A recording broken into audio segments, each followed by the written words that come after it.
खड़गे जी सुनिए, मैं धैर्यपूर्वक सुना हूं। कांग्रेस को लोकतंत्र पर बोलने का कोई अधिकार नहीं है। आप क्या बात करते हो लोकतंत्र की?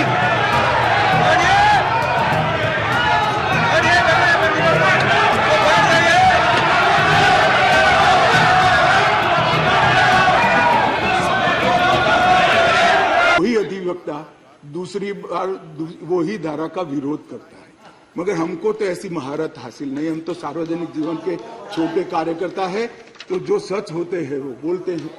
मैंने अभिषेक मनु सिंघवी जी को ध्यान से सुना। मान्यवर, उन्होंने कहा, उन्होंने क्या करा उनको पूरा मालूम है, मैं मानता हूं मालूम होगा, बड़े विद्वान वकील है। उन्होंने अनुच्छेद 339 AA 7A को पढ़ा, जिसमें लिखा है 239 AA 7A के तहत संसद को केंद्र सरकार के प्रावधानों को इफेक्ट देने या सप्लीमेंट करने के लिए कानून बनाने का पूरा अधिकार है। उन्होंने पढ़ा, मगर इसके ऊपर 3B में नहीं गए। मैं अब पढ़ता हूं 3B क्या है। पहले मैं 239 AA में दिल्ली के विषय में विशेष प्रावधान किए गए हैं। इसके तहत दिल्ली विधानसभा सहित संघ शासित प्रदेश है। विधानसभा सहित संघ शासित प्रदेश।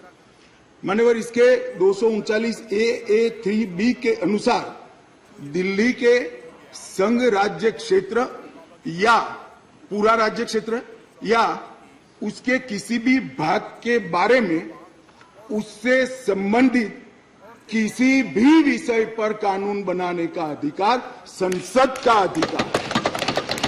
अब मैं विनम्रता से इतना ही पूछना चाहता हूं कि किसी भी विषय पर आता है, इसमें सर्विसेज आती है या नहीं आती? सर्विस विषय है या नहीं?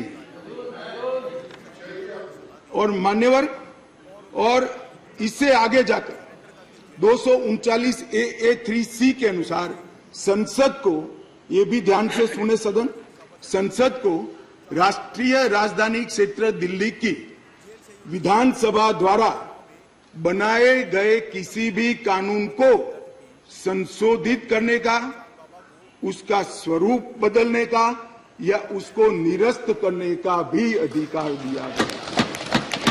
और मानने वाले हम लेकर नहीं आए, कौन लाए? आज जो राजनीतिक जरूरियात के कारण आप पार्टी की गोदी में बैठी है, वो कांग्रेस पार्टी ये संविधान संशोधन लेकर आई। ये हम लेकर नहीं आए। अगर दिल्ली के अधिकारों का किसी ने हनन किया है, दिल्ली की असेंबली का किसी ने हनन किया अधिकारों का, तो मान्यवर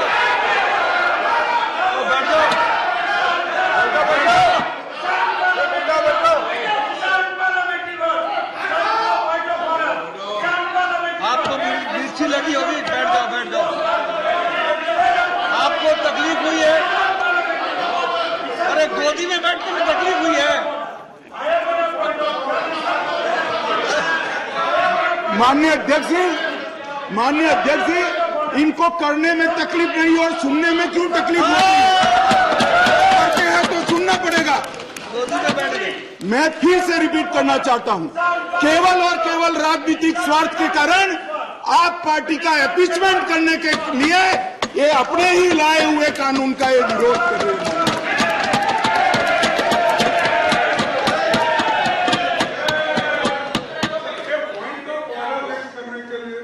कैसा point of order?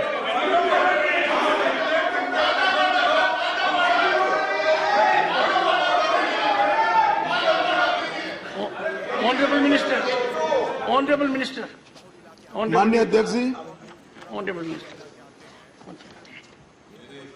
would you please raise your point of order? Point of order पे रहूंगा। Our rule says unparliamentary word cannot be used in this house.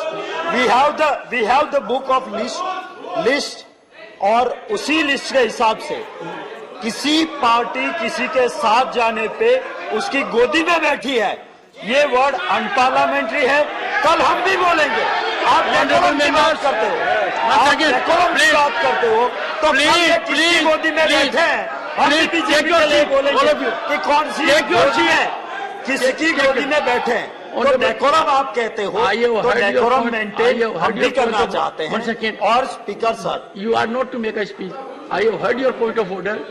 Honorable- I reject the point of order. Take your seat. Sir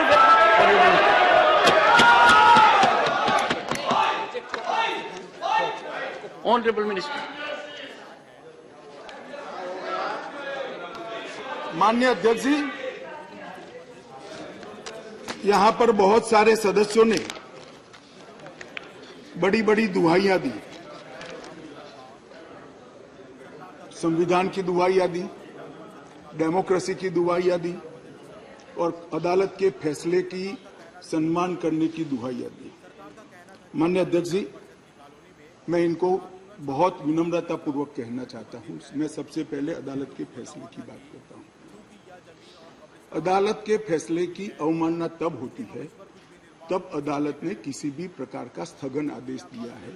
इसमें स्थगन आदेश मांगा गया था, अदालत ने दिया नहीं। दूसरी बात, अदालत के फैसले की अवमानना तब होती है जब हम अदालत के फैसले के विरुद्ध कोई बिल लेकर आते हैं। यहां अदालत ने अपने फैसले में स्वयं कहा है कि दिल्ली संघ राज्य के लिए देश की संसद किसी भी प्रकार का कानून बना सकती है। और माननीय अध्यक्ष जी, मैं सर्वोच्च अदालत के प्रति अति विनम्रता रखते हुए बताता हूं कि कई फैसले ऐसे होते हैं जो न्याय की कानून की इंटरप्रिटेशन करते वक्त अदालत देती है, मगर आज की जन भावनाओं के अनुरूप वो नहीं पाए जाते हैं। तो इस आजादी से अब तक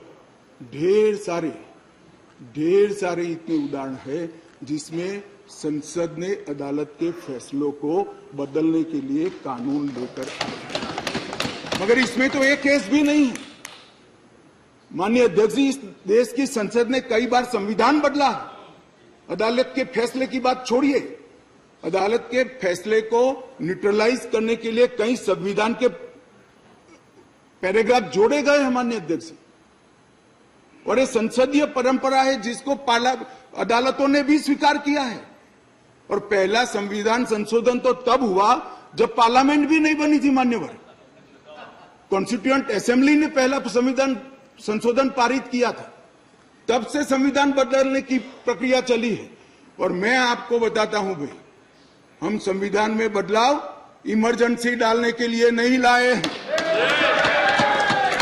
हम संविधान में बदलाव उस वक्त की तत्कालीन राष्ट्रपति की सदस्यता जो चली गई थी, इसको पुनर्जीवित करने के लिए नहीं लाए हैं। और इमरजेंसी डालकर लाखों डेमोक्रेटिक कार्यकर्ताओं को जेल में अरे खड़गे जी सुनिए, मैं धैर्यपूर्वक सुना हूं। कांग्रेस को लोकतंत्र पर बोलने का कोई अधिकार नहीं है। आप क्या बात करते हो लोकतंत्र की?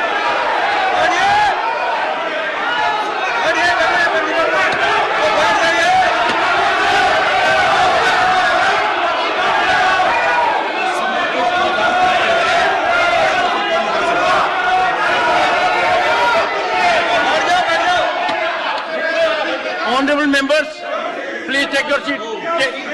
Take your seat. Nothing will go on record. Take your seat. Take your seat. One second, please.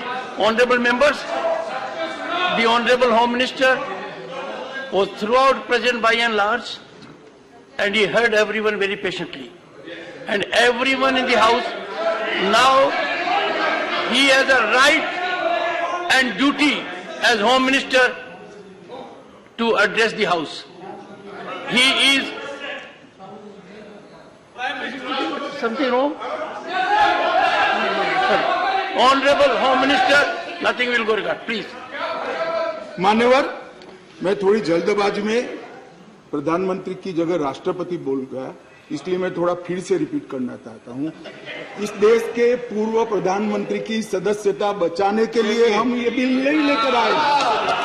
ये बिल संविधान की भावनाओं को संभालने के लिए हम लेकर आए। और मान्यवर, इमरजेंसी डाली गई, हम तो बहुत छोटे थे उस वक्त। ये बिल पर ही है, ये बिल पर ही है।